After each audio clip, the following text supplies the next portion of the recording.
వాగర్ధావివ సంపృక్తౌ వాగర్ధ ప్రతిపత్తయే జగతః పితరౌ వందే పార్వతీ పరమేశ్వర.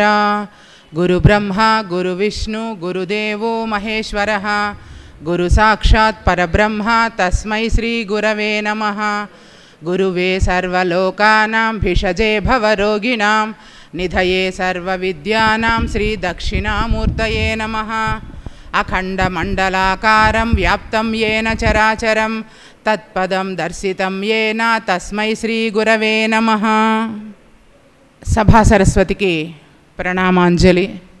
భగవంతుడు ఏకం సత్ కదా, ఏకం సత్ విప్ర బహుదా వదంతి కదా, అన్యథా శరణం నాస్తి కదా. భగవంతుడు ఏకమే కానీ అనేకంగా భగవంతుడు ఉంటాడా?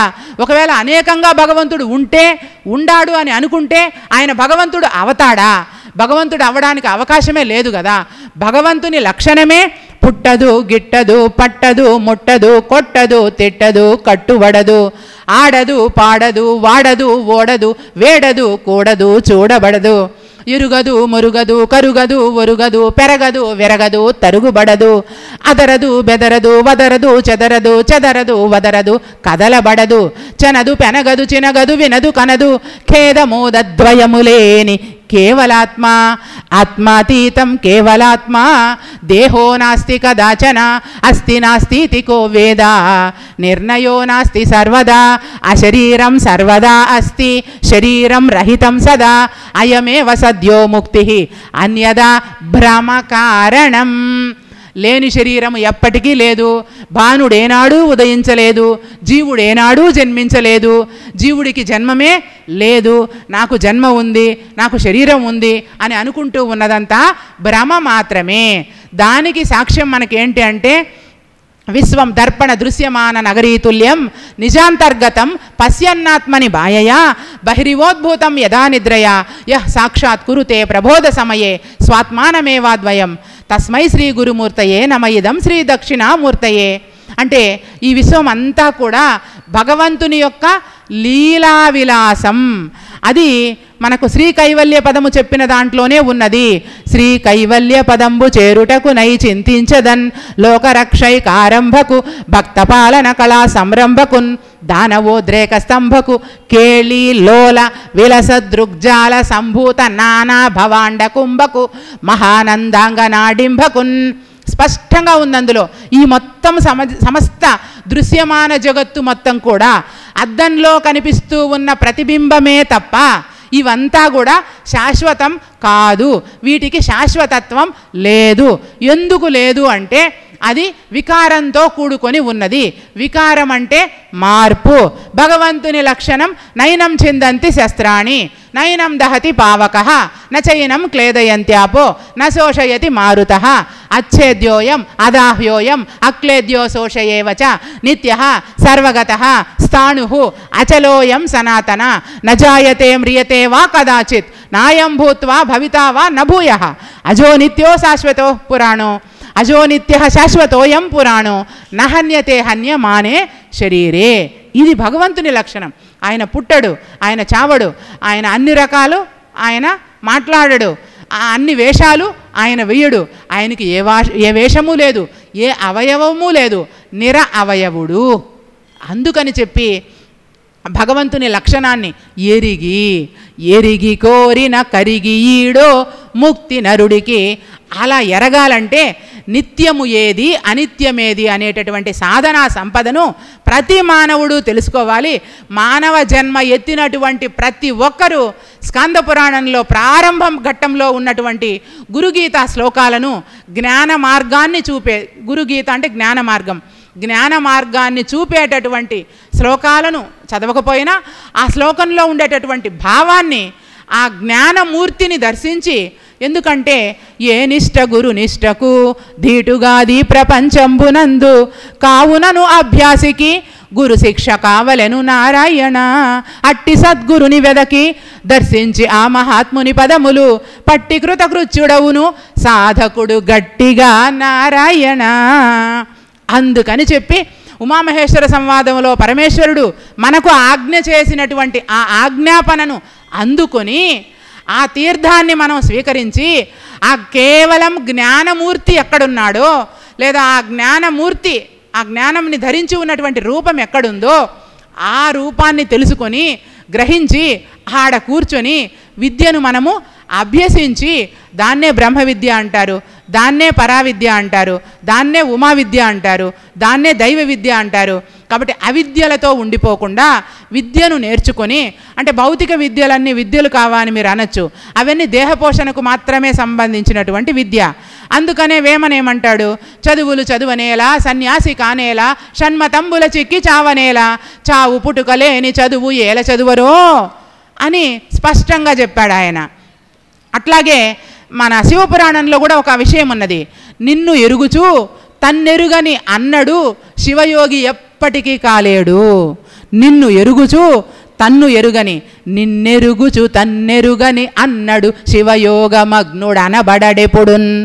తన్నెరుగుచు నిన్నెరిగిడి అన్నడు శివయోగమగ్నుడు అనబడుడెపుడున్. అనబడు ఒక ఉకారం మాత్రమే తేడా. కాబట్టి తనను తాను ఎరిగి ఉంటే తాను దైవాన్ని ఎరగగలడు. కాబట్టి ముందుగా తనను తాను ఎరిగి దైవాన్ని, ఏ శాశ్వతత్వాన్ని ఇచ్చేటటువంటి దైవాన్ని, నిత్యమైనటువంటి సత్యమైనటువంటి అఖండమైనటువంటి అజేయమైనటువంటి తిరిగి జన్మలకు కారణం కానటువంటి పునర్జన్మలకు అవకాశం లేనటువంటి ఆ పరంధామమైనటువంటి పరమేశ్వరుని పరమ పదాన్ని గనక మనము ఎరిగి వేడుకుంటే అది బ్రహ్మ రాక్షసుడైనా సరే ఎటువంటి వాళ్ళైనా సరే ఒక్కసారి శరణాగతి భగవంతుణ్ణి పొందితే ఆ భగవంతుని జ్ఞానం, భగవంతుని సమస్తం మనకు అందుతుంది, అబ్బుతుంది. దానికి ఉన్నటువంటి ఒకే ఒక సూత్రం, జ్ఞానాగ్ని దగ్ధ కర్మాణం. ఇంకా మీకు అర్థం కావడానికి, బాగా కాలుచున్నటువంటి ఇనుముపై పడినటువంటి నీటి చుక్క ఎలా ఆవిరైపోతుందో ఇది మీరు ఊహించగలరు. నేను జ్ఞానాగ్ని దగ్ధ కర్మాణం అన్నప్పుడు మీకు కొంచెం అర్థం కాకపోవచ్చు. యస్య సర్వే సమారంభాః కామ సంకల్ప వర్జితాః జ్ఞానాగ్ని దగ్ధ కర్మాణం తమాహు పండితం బుధాః. ఇది 4వ అధ్యాయం భగవద్గీత జ్ఞానయోగం 19వ శ్లోకం. ఇది అర్థం కాకపోయినా ఇప్పుడు నేను చెప్పిన ఉపమ మీకు అర్థమవుతుంది.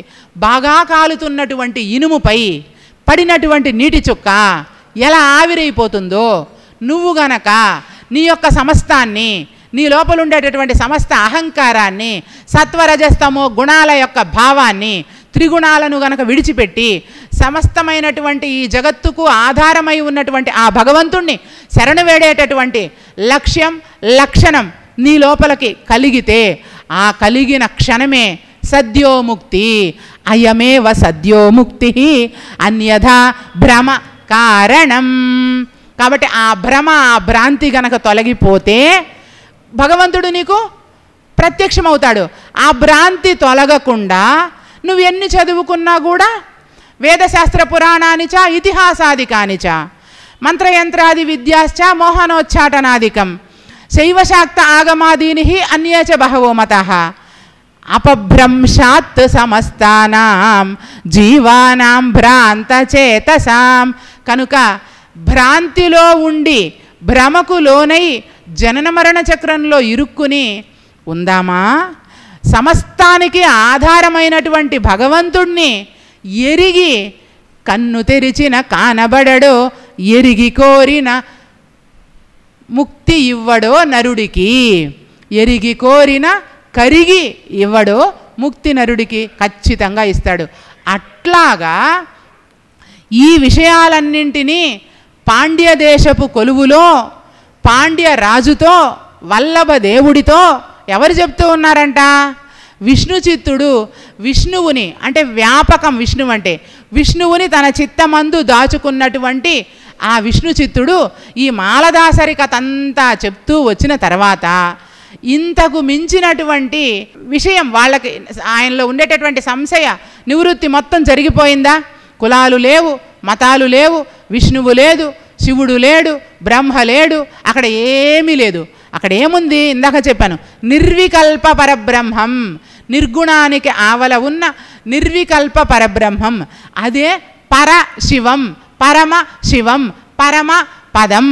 అంటే ఇహ పరం, ఈ రెండిటికి ఆవల ఉన్నటువంటి దేహము దేహి, శరీరము జీవుడు, ఈ రెండిటికి ఆవల ఉండేటటువంటి ఆ పరమ పదము ఒక్కటే అయ్యా, అక్కడ కులమతాలు లేవు, కల్లోలాలు లేవు, గొడవలు లేవు అని ఈ కథనంతా కూడా చెప్తూ వచ్చి నిరూపణ చేస్తాడు, సత్యత్వ నిరూపణ.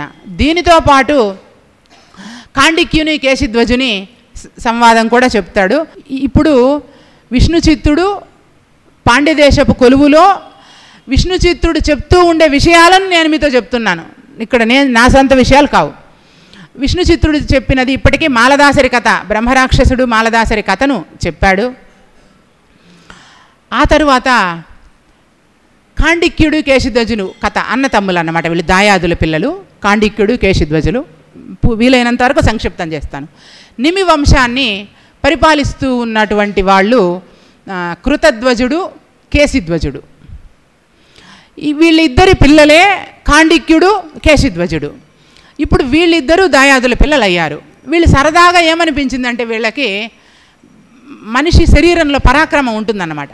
ఆ పరాక్రమము క్షత్రియ ధర్మంగా రాజులు గనక హాయిగా యుద్ధం చేసుకుంటే పోలేదా అని అనిపిస్తుంది.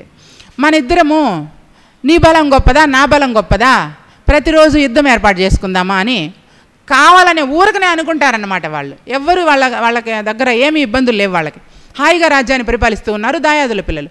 అట్లా కాదు, మనము మీ రాజ్యం మీద నేను, నా రాజ్యం మీద నువ్వు దండెత్తుదాము, మనం యుద్ధం ఏర్పాటు చేసుకుందామని ఆ రోజుల్లో రాజులకు వేట, యుద్ధము అవన్నీ నేను మీ ఇంటికి వస్తున్నాను అని చెప్పి మనకి అతిథులు స్నేహితులు ఫోన్ చేసి చెప్పినట్లుగా నేను మీ ఊరికి యుద్ధానికి వస్తున్నాను అని చెప్పడం సహజమైనటువంటి విషయం అన్నమాట.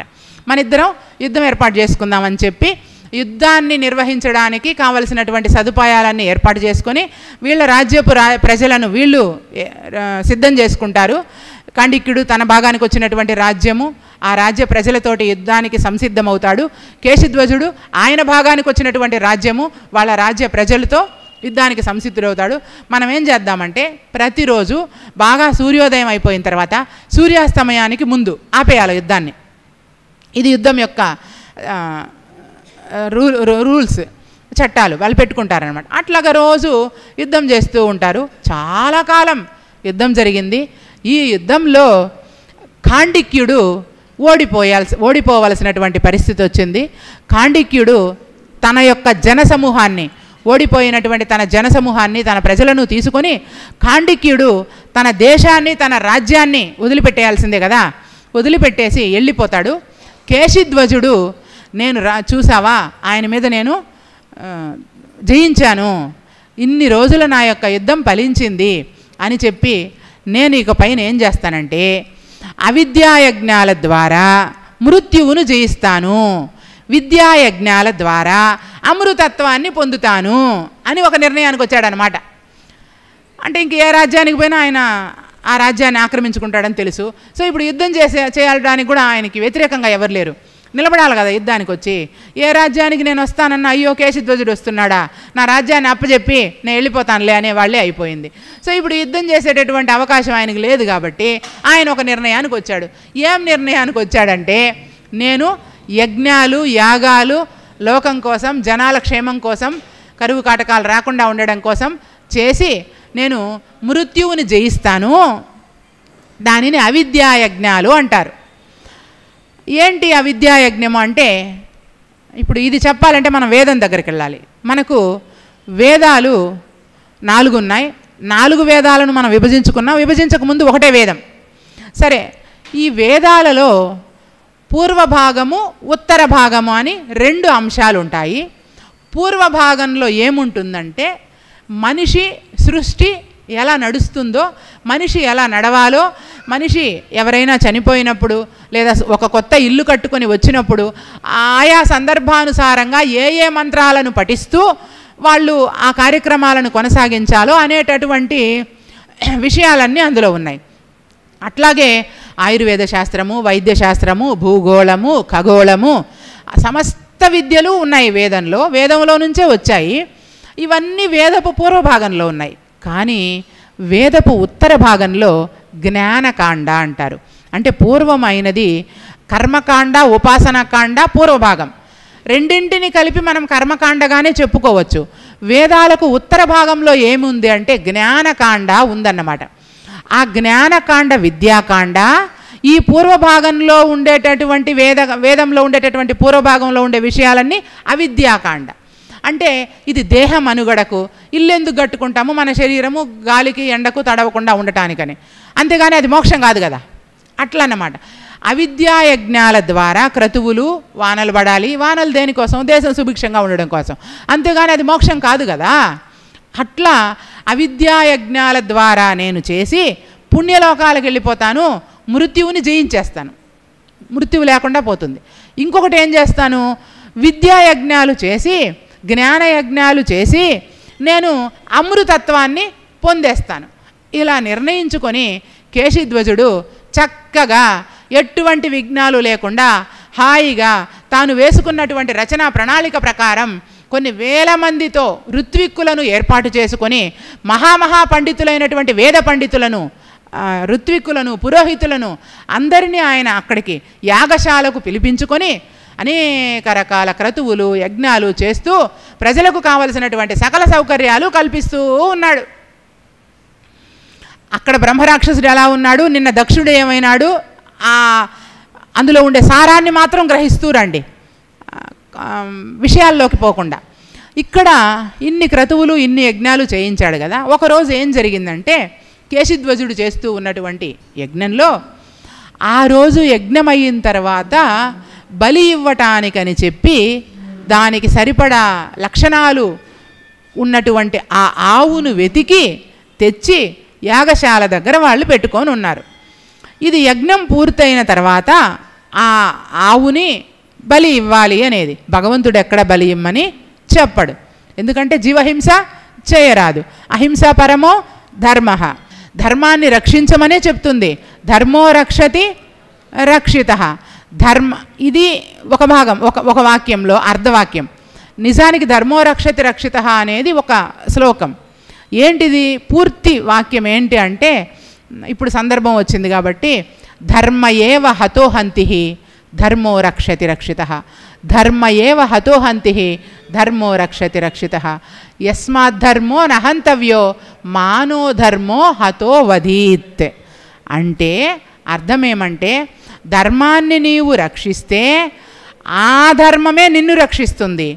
ధర్మాన్ని నీవు రక్షించకపోతే అప్పుడు నువ్వేం చేసినట్టు, ధర్మాన్ని చంపేసినట్టు కదా. అంటే నువ్వు చంపినటువంటి అధర్మమే ఏం చేస్తుంది తిరిగి, మానో ధర్మో హతోవధీత్, తస్మాద్ధర్మో నహంతవ్యో మానో ధర్మో హతోవధీత్. నువ్వు నీ చేత చంపబడింది ధర్మం. ఎందుకంటే ఎట్లా చంపబడింది, నేనేమన్నా ధర్మాన్ని చంపాను అంటే నువ్వు ధర్మాచరణలో లేవు. నువ్వు ట్రాక్ మీద ట్రైన్ వెళితే నువ్వు రైలు కరెక్ట్గా పట్టాల మీద వెళుతూ ఉన్నదని మనకి తెలుస్తుంది. పట్టాలు తప్పిపోయి వేరే రూట్లో వెళ్తే పల్టీలు కొడతావు.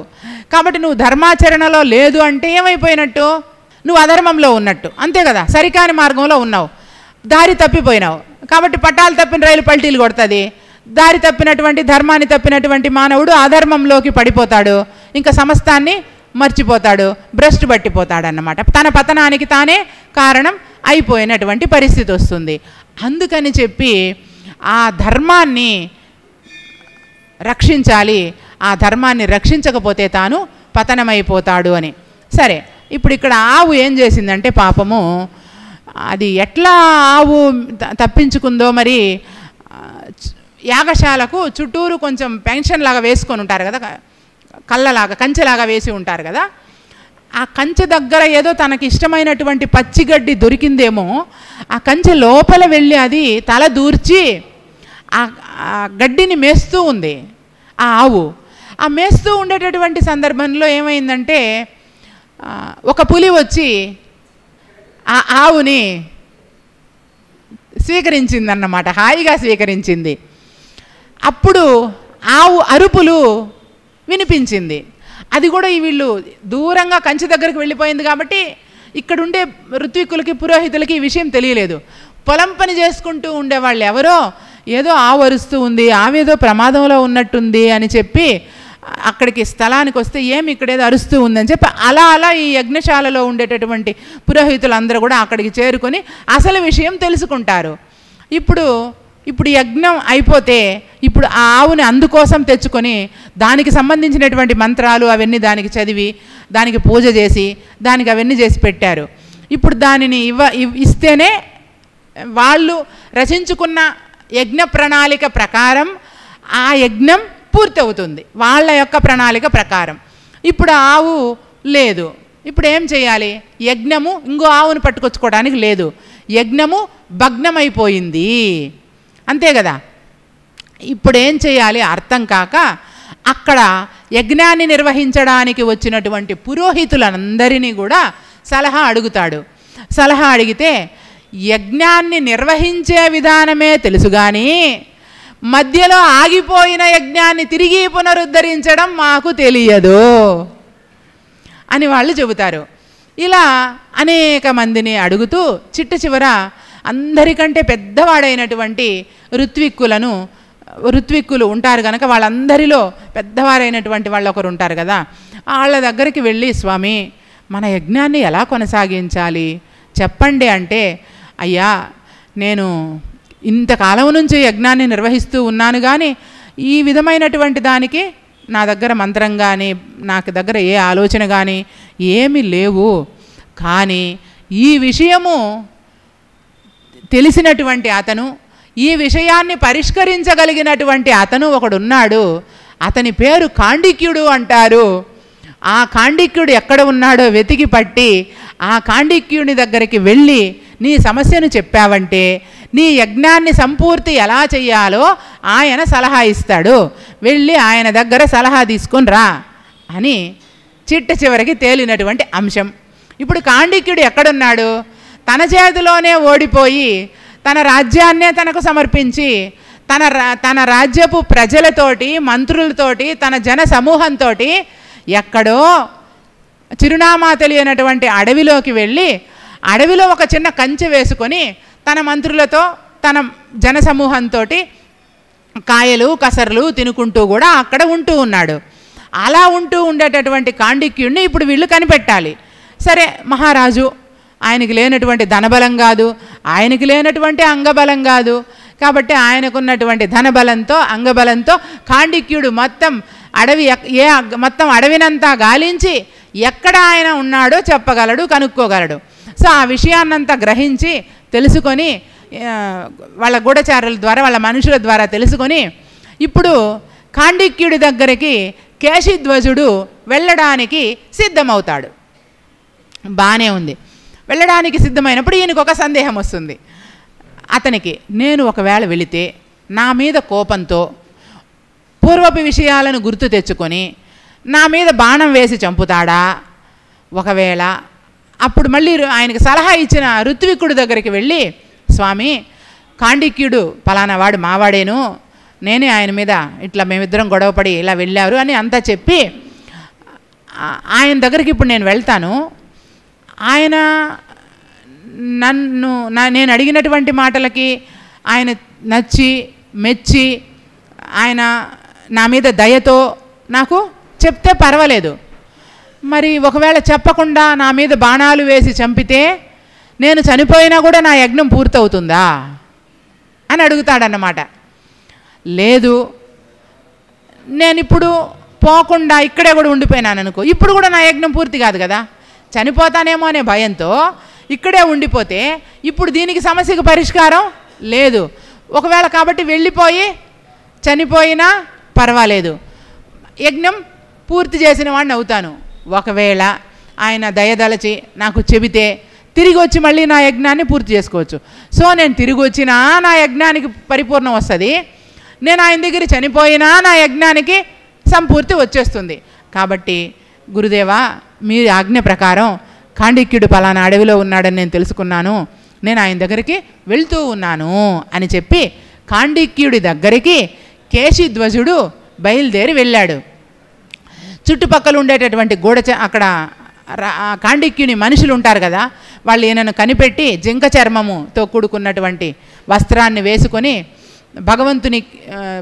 భగవంతునికి ప్రతీకగా ఉండేటటువంటి ఒక జెండా పట్టుకొని వెళ్తూ ఉంటే, అదేంటి మమ్మల్ని అంతా పెచ్చాలుగా ఓడించి మమ్మల్ని అల్లకల్లోలం చేశావు, ఆడవాళ్ళంతా ఇక్కడ అడవుల్లో అల్లలాడుతూ ఉన్నారు, గర్భిణీ స్త్రీలను చిన్న పసిపిల్లల తల్లులను ఎంతమందిని పిలుచుకొని వచ్చి మాకు కూడు లేక గూడు లేక అల్లలాడుతూ ఉన్నారు, ఇంత రాజ్యాన్ని దోచుకుని అనుభవిస్తూ ఉన్నటువంటిది సరిపోలేదా, ఇక్కడికి కూడా మళ్ళీ మా దగ్గరకు వచ్చి ఇంకా ఏం కావాలని, మా దగ్గర ఏం మిగిలిందని నువ్వు మా దగ్గరకు వస్తూ ఉన్నావు అని ఆ జనసమూహం అంతా ఆలోచించి అనుకుంటూ ఉంటారన్నమాట. అనుకుంటూ ఉంటారు కానీ రాజుకు ఎదురు చెప్పలేరు, ఈయనని రాజు ఆజ్ఞ లేకుండా ఈయన మీద తిరగబడలేరు, ఏమీ చేయలేరు. ఇలా అనుకుంటూ ఉన్నప్పుడు కేశిధ్వజుడు నెమ్మదిగా ఆ కాండిక్యుడు ఉండేటటువంటి కంచె వేసుకొని ఒక చిన్న గూడు ఏర్పాటు చేసుకొని ఉండేటటువంటి దగ్గరికి వెళ్ళి అప్పుడు కాండిక్యుడు లేచి, ఏం కావాలని వచ్చావు, నీ రాజ్యం నీ దగ్గరే ఉందిగా, నా దగ్గర ఏముందని వచ్చావు ఇప్పుడు ఇక్కడికి అని చెప్పి అడిగితే, నన్ను నమ్ము కాండిక్య, నేను నిన్ను శరణుగోరి వచ్చాను, నీ దగ్గర నేను సలహా తీసుకోవడానికి వచ్చాను. ఏంటి ఏం జరిగింది అంటే, ఈ విధంగా యజ్ఞం చేస్తూ ఉన్నాను, ఆ యజ్ఞం భగ్నమైపోయింది, ఎంతోమంది ఋత్వికులను అడిగాను, ఎవరిని అడిగినా కాండిక్యుడు తప్ప ఈ సమస్యను పరిష్కరించే వాళ్ళు ఇంకొకరు లేరు అని చెప్పారు. అందుకోసం మీ సలహా కోసం మీ ఆశ్రయం కోరి మీ దగ్గరకు వచ్చాను అని చెప్పి అడుగుతూ ఉంటే, ఒక పక్క రాజా ఇదే సమయం, ఆయన దానికి నువ్వేమన్నా చెప్పాలి అంటే రాజ్యం ఇస్తేనే నేను చెప్తానని చెప్పు అని ఒక్కొక్కళ్ళు ఒక్కొక్క మాట అంటారన్నమాట. ఇంకొకళ్ళు వచ్చి ఎవరైనా సరే మన దగ్గరకు వచ్చినప్పుడు విడిచిపెట్టకూడదు అని కొన్ని ఉదాహరణలు కూడా చెప్తాడు. కార్త్యవీరుడు ఆ రోజుల్లో ఇంద్రుడు ఎట్లా యుద్ధం చేశాడు, కార్త్యవీరార్జునుడు ఎట్లా యుద్ధం చేశాడు, మరి మనం కూడా చాణక్యుడు ఎట్లా యుద్ధం చేశాడు, ఈరోజు మన దాకా వచ్చాడు కాబట్టి ఆయన్ని వదిలే ప్రసక్తే లేదు, మీరు అనండి, నేను ఒకే ఒక బాణంతో ఆయన్ని చంపేసి మనం పోయి ఆయన రాజ్యాన్ని మన రాజ్యాన్ని కలుపుకొని మనం లక్షణంగా మనం వైభవంగా మన రాజ్యాన్ని మనం దక్కించుకుందాం అని ఒక్కొక్కళ్ళు వచ్చి చెవిలో చెప్తూ ఉంటే, మీరు ఆగండి అని చెప్పి ఆ కాండిక్యుడు కేశిధ్వజుడు యజ్ఞాన్ని ఎలా పూర్తి చేయాలి అనేటటువంటి విషయాలన్నీ చెప్పి పంపిస్తాడు. ఆయన అవన్నీ తీసుకొని ఆ సలహాలన్నీ తీసుకొని వెళ్ళిపోతాడు. వెళ్ళిపోయి ఆయన చెప్పిన దాని ప్రకారము చేసి ఆయన యజ్ఞాన్ని సంపూర్ణంగా నిర్వహించుకుంటాడనమాట. పరిష్కార మంత్రాలన్నీ కాండిక్యుడు చెప్పేస్తాడు. అవన్నీ ఇక్కడ చెప్పి పురోహితులకు చెప్పి ఆ ఋత్వికులకు చెప్పి తన యజ్ఞాన్ని సంపూర్ణంగా దిగ్విజయంగా పూర్తి చేసుకున్నటువంటి ఆనందంతో అందరికీ కూడా యజ్ఞం అయిపోయిన తర్వాత కానుకలు ఇస్తారు కదా, బ్రాహ్మణులకు ఋత్వికులకు అంతా పండ్లు పూలు దక్షిణో ఏదో పెట్టి ఇస్తారు కదా, అలాగా కొంతమందికి గోదానాలు భూదానాలు ఆయన దగ్గర ఏమి ఆయనకు అనిపిస్తే అవన్నీ ఇస్తూ వస్తూ ఉన్నాడు. అందరికీ దానం వేయడం అయిపోయింది. ఆయన మనసులో జోరీగల్లాగా లోపల ఆయనకు అనిపిస్తూ ఉంది, నేను యజ్ఞం పూర్తి చేశాను, ఇంతమందికి దానం చేశాను, కానీ ఈ యజ్ఞం ఈ వ్రతాన్ని పూర్తి చేయటానికి కారణమైనటువంటి కాండిక్యుడు నాకు గురువయ్యాడు, ఆయన వల్లనే ఈ వ్రతాన్ని పూర్తి చేశాను, ఆయనకి నేను ఇంతమందికి దక్షిణ ఇచ్చినా అది చెల్లదు, నా యజ్ఞం పూర్తి కాదు, నేను ఆ కాండిక్యునికి గురుదక్షిణగా ఏదైనా సమర్పిస్తే తప్ప నేను సంపూర్ణమైనటువంటి యజ్ఞాన్ని నిర్వహించిన వాడితో సమానము కాదు అనే నిర్ణయానికి వచ్చి, ఇప్పుడు మళ్ళీ వెళితే కాండిక్యుడు ఏమంటాడో వాళ్ళ ప్రజలు ఏమంటారో అనే ఆలోచనతోనే తిరిగి మళ్ళీ కేశిధ్వజుడు కాండిక్యుడి దగ్గరికి వెళ్ళి, కాండిక్య, మరి నేను నువ్వు చెప్పినట్లుగానే యజ్ఞం పూర్తి చేశాను, దిగ్విజయంగా పూర్తయింది, ఋషులకు ఋత్విక్కులకు తపోధనులకు అందరికీ కూడా నా ఇష్టం వచ్చినటువంటి పారితోషకం ఇచ్చి అందరినీ పంపించాను, కానీ నీకు దక్షిణ పెట్టే అంత సమర్థత ఉందో లేదో నాకు తెలియదు, కానీ నువ్వు గురువు కాబట్టి గురుదక్షిణగా నేను మీకు ఏమి సమర్పించవలెనో మీరు చెప్పుకుంటే దానిని నేను సమర్పించుకొని నా యజ్ఞాన్ని పూర్తి చేసుకున్న సంతృప్తిని పొందుతాను అని చెప్తాడు. ఇప్పుడు మళ్ళీ వీళ్ళందరూ జోరీగల్లాగా చుట్టూరు వస్తారన్నమాట.